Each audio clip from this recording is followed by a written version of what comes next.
நாளைக்கான வீடியோ தாங்க வந்திருக்கு. வீடியோ வந்து சூப்பரா இருந்துச்சு அப்படி தாங்க சொல்லணும். நம்ம வீரா அதுக்கடுத்து மாறன் 2 பேர் இருக்காங்களா, அவங்க வந்து பிரியிறாங்க. டைவர்ஸ் குடுக்க போறாங்க அப்படி தாங்க சொல்லணும். அதெல்லாம் பார்க்குறக்கும் சேனல மட்டும் மறக்காம லைக் அண்ட் சப்ஸ்கிரைப் மட்டும் பண்ணிருங்க. ஃபர்ஸ்ட்டு எடுத்த உடனேயுமே வந்து நல்லது தான் நடக்கணும் வீட்ல. இப்படி நடந்துகிட்டு இருக்கே அப்படின்னு சொல்லிட்டு வள்ளி வந்து சாமி கும்பிட்டுக்கிட்டு இருக்காங்கல்ல, அதில தான் ஸ்டார்ட் ஆகுது. அவங்க வந்து வேண்டிக்கிட்டு இருக்காங்க. ஒருத்தன் என்னடான்னா ஜெயிலுக்கு போறேன்னு சொல்லிக்கிட்டு இருக்கான். இன்னொருத்தன் என்னடான்னா உயிர் விட போறேன்னு சொல்லிக்கிட்டு இருக்கான். என்ன பண்றதுன்னே தெரியல அப்படின்னு சொல்லிட்டு அவங்க வந்து சாமி கும்பிட்டுக்கிட்டு இருக்காங்க. நீங்க தான் வந்து காப்பாத்தணும் அப்படின்னு சொல்லிட்டு அந்த இடத்துக்கு வந்து மாறன் வந்து வந்துடுறாங்க. வந்துட்டு அத்தை என்னத்த சாமிக்கிட்ட நின்று வழக்கம் போல் வந்து புலம்ப ஆரம்பிச்சிட்டியா இங்கே வா அப்படின்னு சொல்லிட்டு கூப்பிட்டு போகிறாங்க.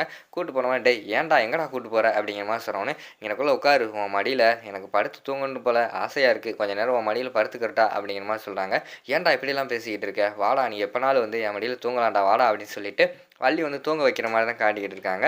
அப்படியே படுத்திருக்காங்க. அப்போ வந்து வள்ளிக்கு ஒரு மாதிரி இருக்குது. வழக்கமாக வந்து இவன் இப்படிலாம் பேச மாட்டானே எதுக்கு திடீர்னு இந்த மாதிரி வந்து ரொம்ப சென்டிமெண்ட்டாக பேசுவான். இவன் வந்து எப்பயுமே ஜாலியாக தானே பேசிக்கிட்டு இருப்பான். என்னாச்சு இவனுக்கு அப்படின்னு சொல்லிட்டு யோசிச்சுக்கிட்டே இருக்காங்க. சரி அவன்கிட்ட கேட்டுருவோம் அப்படின்னு சொல்லிட்டு டேய் உனக்கு என்னடா ஆச்சு உன் மனசில் என்ன பிரச்சனை அப்படிங்கிற மாதிரி கேட்காங்க. இல்லை த என் மனசு வந்து ரொம்ப பாரமாக இருக்குது அப்படிங்கிற மாதிரி சொல்லிகிட்டு இருக்காங்க. அதான் சொல்கிறா உனக்கு என்னடா பிரச்சனை உனக்கு என்ன பிரச்சனை இருந்தாலும் என்கிட்ட சொல்லு நான் பார்த்துக்கிறேன்டா நான் இருக்கும்போது நீ கவலைப்படக்கூடாது அப்படின்னு சொல்லிட்டு வள்ளி வந்து சொல்லிக்கிட்டு இருக்காங்க. அட போத்த என் பிரச்சனையை வந்து யாராலையுமே தீர்த்து வைக்க முடியாது அப்படிங்கிற மாதிரி சொல்லிக்கிட்டு இருக்காங்க. உன் பிரச்சனையை யாராலையும் தீர்த்து வைக்க முடியாதா அப்படி என்னடா சொல்கிறா அப்படிங்கிற மாதிரி கேட்டுக்கிட்டு இருக்காங்க. இல்லை நான் வந்து வீராவுக்கு வந்து டைவர்ஸ் கொடுத்தலான்னு முடிவு பண்ணிட்டேன் அப்படிங்கிற மாதிரி சொல்லிக்கிட்டு இருக்காங்க.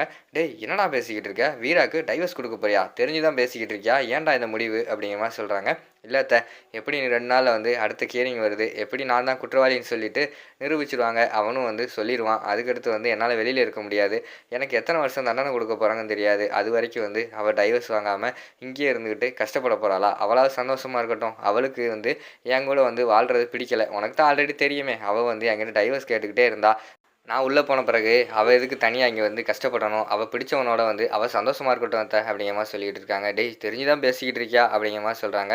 நல்லா யோசிச்சு நான் புரிஞ்சு தான் பேசிக்கிட்டு இருக்கேன். வீரா வந்து சந்தோஷமாக இருக்கணும். அவள் ரொம்ப நல்லவ இருந்தாலும் வந்து என்ன பண்ணுறது எனக்கு தான் அவள் கூட சேர்ந்து வாழ்கிறதுக்கு கொடுத்து வைக்கலை. பரவாயில்ல இருக்கட்டும் கொஞ்ச நாளாவது அவள் கூட சேர்ந்து வாழ்ந்துட்டுன்னு இனிமேல் வந்து அவள் வந்து அவளுக்கு பிடிச்ச மாதிரி வாழட்டும். அது மட்டும் இல்லாமல் நம்ம ராகவன் வேறு ரொம்ப பாவம் இன்றைக்கி பார்த்தியாத்த அவன் எந்த நிலைமைக்கு போயிட்டான்னு சொல்லிட்டு அவனை விட்டோம்னா அவளை தான் அவனும் சந்தோஷமாக இருக்கட்டும். அன்னி கூட வந்து நான் தானே இந்த வீட்டில் வந்து கெட்ட பேர் எடுத்துகிட்டு கெட்டவன் சொல்லிட்டு பேரோட இருக்கேன் அப்படியே இருந்துட்டு போயிடுறேன் அப்படிங்கிற மாதிரி சொல்லிகிட்டு இருக்காங்க. டேய் என்னடா இப்படிலாம் பேசிக்கிட்டு இருக்க அப்படின்னு சொல்லிட்டு வள்ளி வந்து சொல்கிறாங்க. அத்தை நான் உள்ளே போயிட்டேன்னா அதுக்கடுத்து வீரா வந்து திட்டக்கூடாது சரியா நல்லபடியாக பார்த்துக்கோங்க அவள் எந்த தப்புமே பண்ணலை சரியா அப்படின்னு சொல்லிட்டு சென்டிமெண்ட்டாக பேசிக்கிட்டு இருக்காங்க. டேய் இப்படிலாம் பேசாதடா உனக்கு எதுவுமே ஆகாது நீ உள்ளே போக மாட்டே எங்கேயும் போக மாட்டே அப்படிங்கிற மாதிரி சொல்லிக்கிட்டு இருக்காங்க. அட போத்த சரி விடு அது போகும்போது பார்த்துக்குருவோம். இப்போ எனக்கு வந்து ரொம்ப மனசு கஷ்டமாக இருக்குது. உன்னோட மடியில் படுத்தா எனக்கு ரொம்ப ஆறுதலாக இருக்குது. உன் மடியிலே படுத்து கொஞ்ச நேரம் தூங்கிக்கிறேன் சரியா அப்படிங்கிற மாதிரி சொல்கிறாங்க. சரின்னு சொல்லிட்டு அவங்க படுத்துருக்கிற மாதிரி தான் காட்டுறாங்க. வள்ளி பார்த்தா மாறனுக்கு வந்து கன்னத்தில் ஒரு கிஸ் கொடுக்குற மாதிரி காட்டுறாங்க.